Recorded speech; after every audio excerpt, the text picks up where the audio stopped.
Siswi SMA Negeri 1 Ronggurni Huta, Kabupaten Samosir, Rahelifa Malau, yang jatuh ke Sungai Siponod pada Senin 21 Agustus akhirnya ditemukan dalam keadaan meninggal dunia.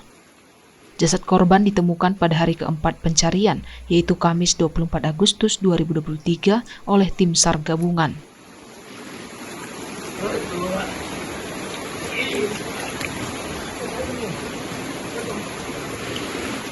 Kantor Basarnas Medan melalui koordinator pos SAR Parapa Danau Toba, Hisar Turnip mengatakan jasad korban ditemukan pukul 14.05 waktu Indonesia Barat.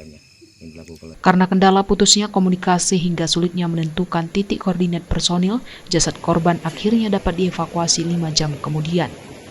Setelah berhasil dievakuasi, jasad korban sempat dibawa ke puskesmas dan kemudian dibawa ke rumah duka.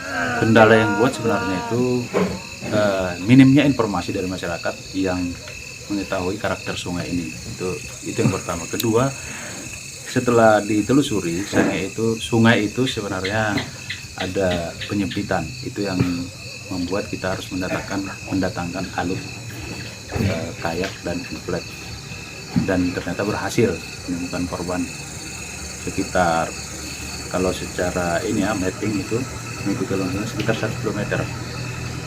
Tapi untuk evakuasinya dari tepi jurang itu butuh 5,5 jam tadi itu, karena di tepi jurang itu lebih dari 100 meter.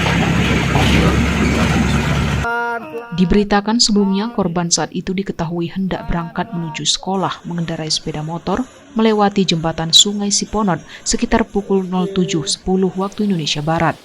Diduga sepeda motor korban tidak stabil sehingga tergelincir dan terjun ke sungai, sementara sepeda motor yang digunakan masih berada di atas jembatan.